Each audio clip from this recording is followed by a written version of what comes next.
Hospital है, मामू की भी हालत नाजुक है, इस तरह की बातें ना करें आप तो बेहतर होगा। क्यों? क्या गलत कह रहे? शम्स को इस नौबत तक लाने वाले तुम ही तो हो ना?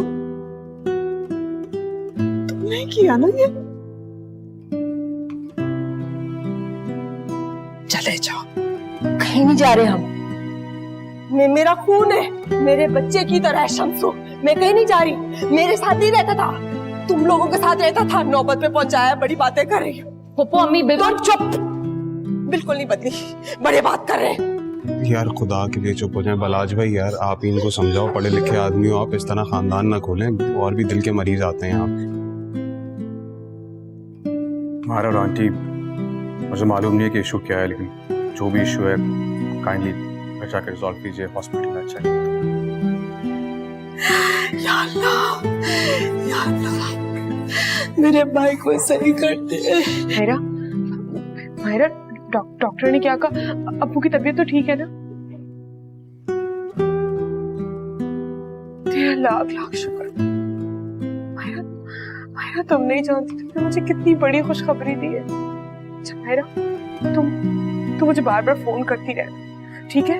मैं अपना ख्याल रखूंगी, बस तुम अब्बू का बहुत सारा ख्याल रखो। क्या कहा मायरा ने? मामू ठीक है ना? अब्बू ठीक है। तुम्हें पता है, बहुत डर गई थी।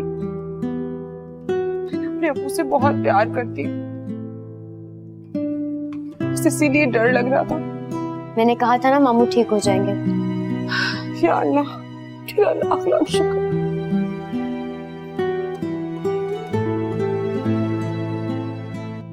आपके साथ ही खड़ी रहिए। अब्बू ये ना जूस पिया।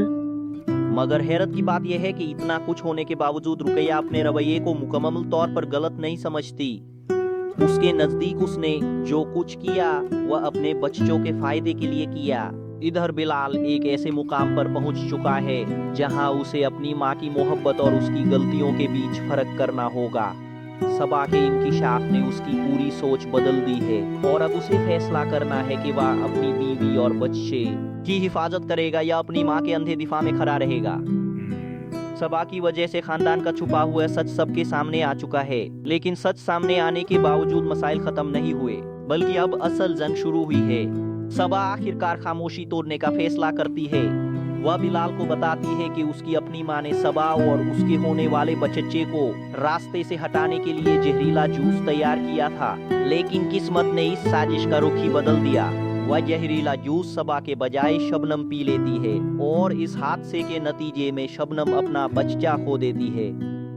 जब बिलाल को इस हकीकत का इल्म होता है तो उसके लिए यकीन करना मुश्किल हो जाता है कि उसकी माँ इतना बड़ा कदम उठा सकती है। गुस्से और सदमे में बिलाल अपनी माँ का सामना करता है। उसे उम्मीद होती है कि शायद वह अपनी गलती तस्लीम करेगी, लेकिन रुकैया आपा को अपने किए फिर कोई पछतावा नहीं होता। वह अपने खतरनाक फैसले को भी अपने बच्चों की भलाई का नाम देती है। ये जवाब बिलाल के लिए किसी सदमे से कम नहीं होता। एक तरफ उसकी माँ है जिस पर उसने हमेशा भरोसा किया, और दूसरी तरफ उसकी बीवी सबा है जो अब अपनी और अपने बच्चे की जिंदगी के लिए खौफजदा है। सबा के लिए अब इस घर में रहना नामुमकिन हो जाता है। वह फैसला करती है कि वह ऐसे घर में एक लम्हा भी नहीं गुजार सकती जहां उसकी जान महफूज नहीं। रुकैया